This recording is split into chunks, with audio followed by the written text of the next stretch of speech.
You know what? It's so funny actually, guys, but so many times I start thinking about, did my team made a reservation in my favorite place? And I was like, I think there is nothing like when you call someone like champion, when you hear the champion, it's like, how can I actually complain about anything? Like if you won.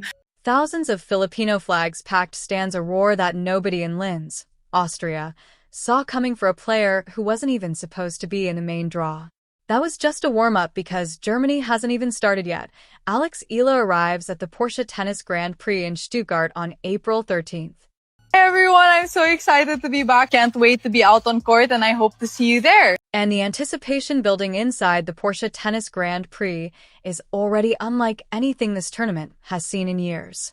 A 20-year-old from Manila, ranked outside the top seeds, stepping into the main draw not through expectation, but circumstance.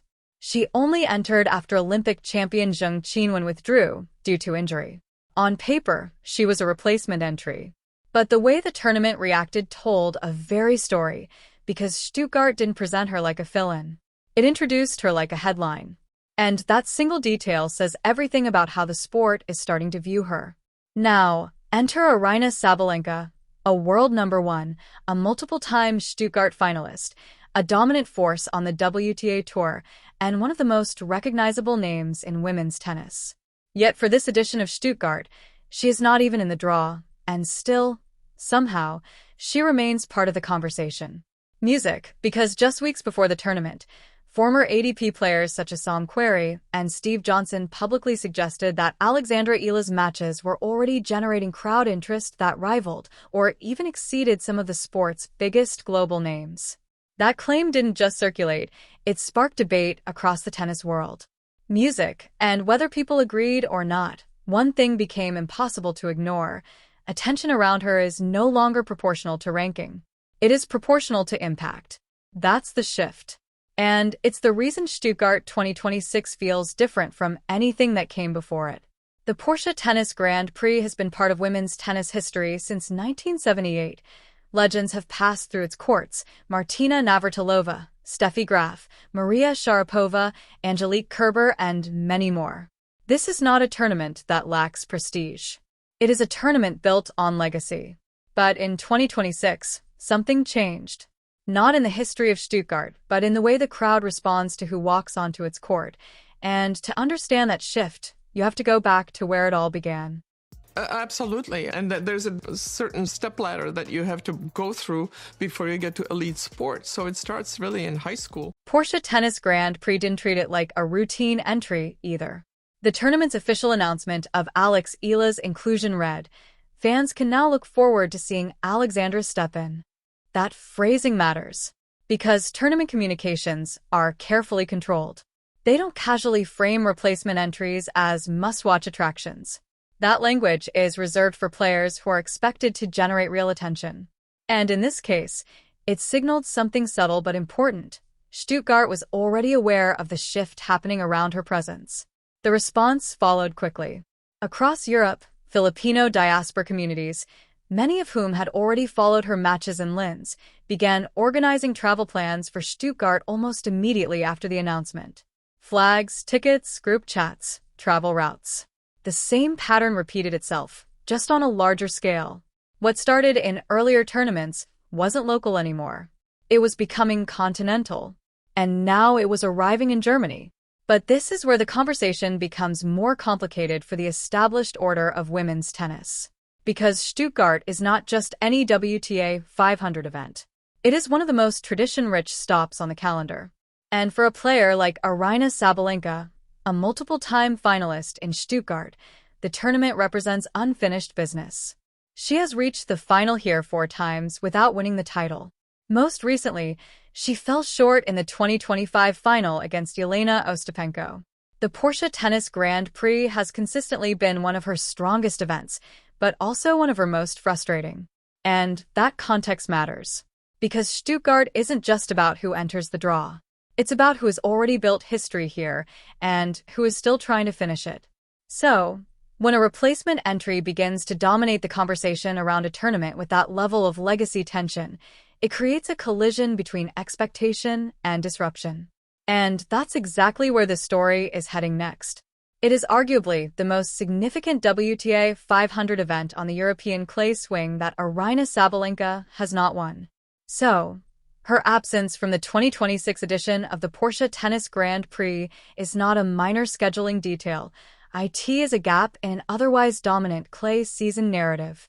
But there is another layer that has shaped the conversation leading into Stuttgart, one that has nothing to do with Sabalenka's legacy pursuit. Because in the weeks before the tournament, the dominant question in tennis media was not about who was missing. It was about who is changing the scale of attention while simply entering tournaments. Alex Eala has become the center of that discussion. In a segment on their podcast, Sam Querrey asked Steve Johnson a direct question. Is she bigger than Sabalenka? Is she bigger than Coco? Johnson's response was brief, but decisive. No hesitation. No qualification. Just a clear acknowledgement that sparked immediate debate across tennis circles. Because Steve Johnson is not a commentator known for manufactured controversy. He is a former top 10 player who understands, from experience, what true crowd pull and on-court presence look like at the highest level. That kind of perspective carries weight in a way social media narratives do not. And it is exactly why the conversation spread so quickly. From another angle, John Isner echoed a similar sentiment, framing the shift not as hype, but as a measurable change in audience behavior. Across the sport, a pattern was becoming harder to ignore. Certain players are no longer being followed only for ranking or results. They're being followed for the scale of attention they generate the moment they appear on a draw sheet.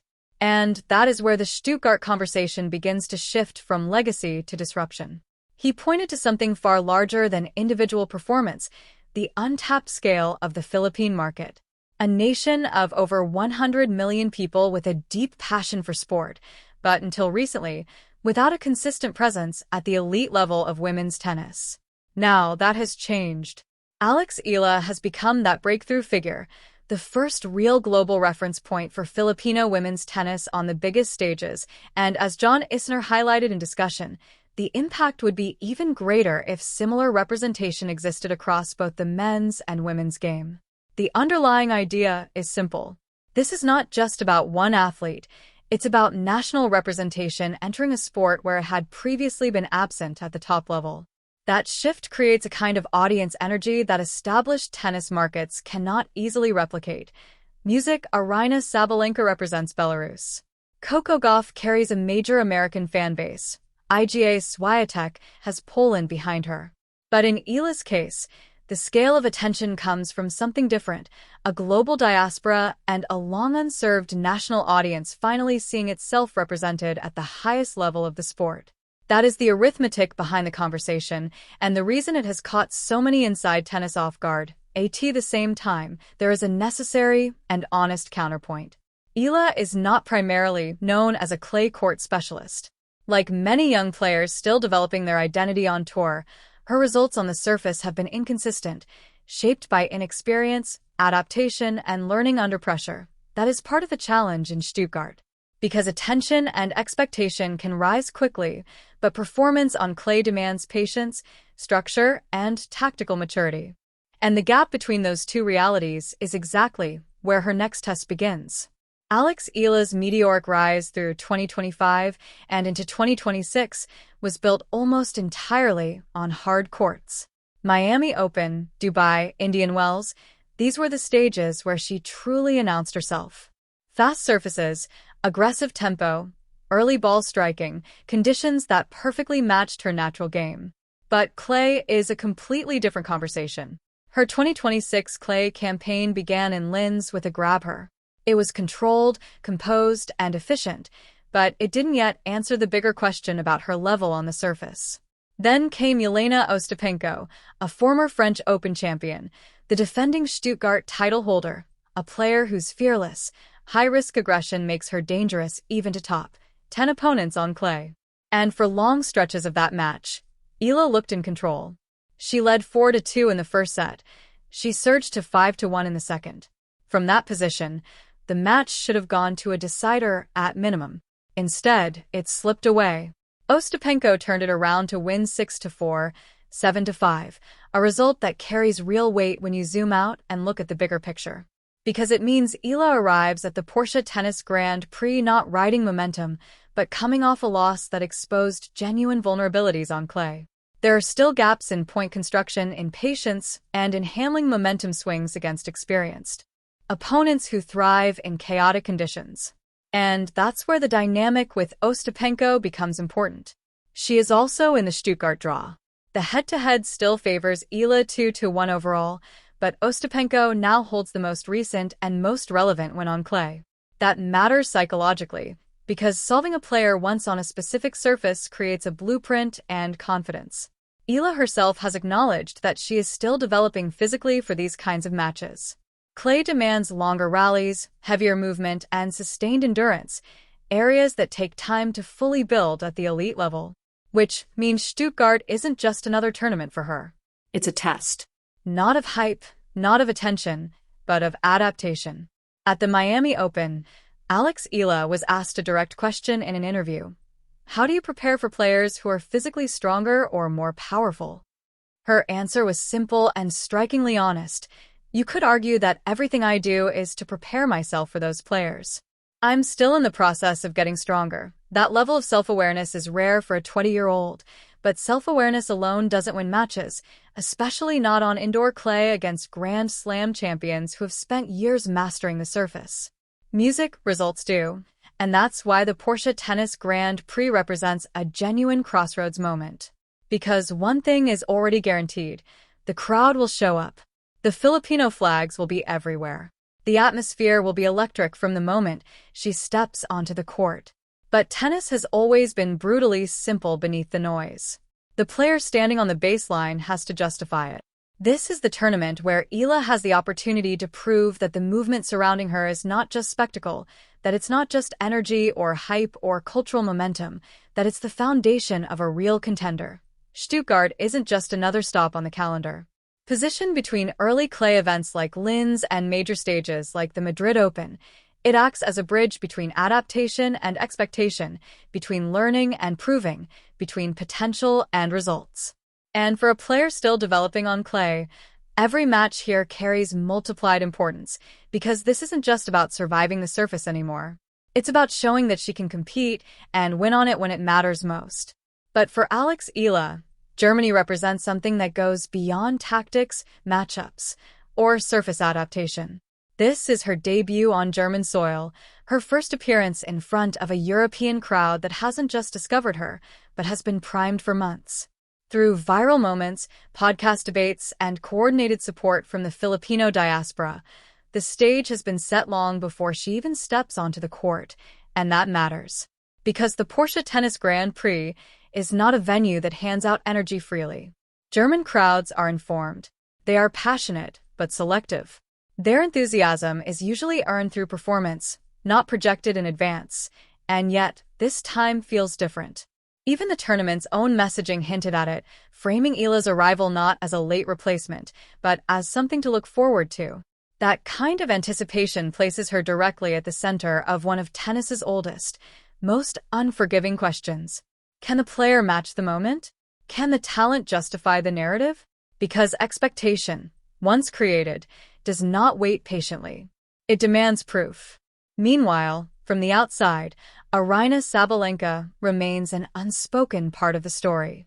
Absent from a tournament where she has reached 4 finals and never lifted the trophy, her presence is replaced not by another top seed, but by a completely different kind of spotlight. A 45th ranked player commanding the conversation. And that contrast creates something far more powerful than headlines. Not outrage, not reaction. Music silence. The kind of silence that comes when a space you help define is suddenly occupied by someone else, and the crowd doesn't even notice the transition.